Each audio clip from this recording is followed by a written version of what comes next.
tumali sa aray ko. Yan na. Tara ba yan?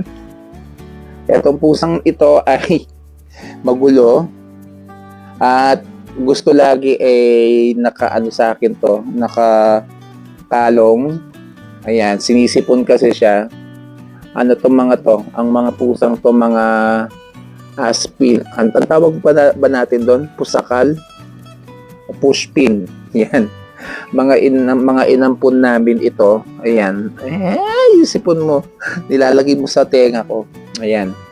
So, matagal na tong may sakit, hindi natatanggal yung sipon niya. So, hindi ko alam kung anong problema niya. Ay, nagtataka lang ako at lagi siyang nanggugulo sa mga vlog ko.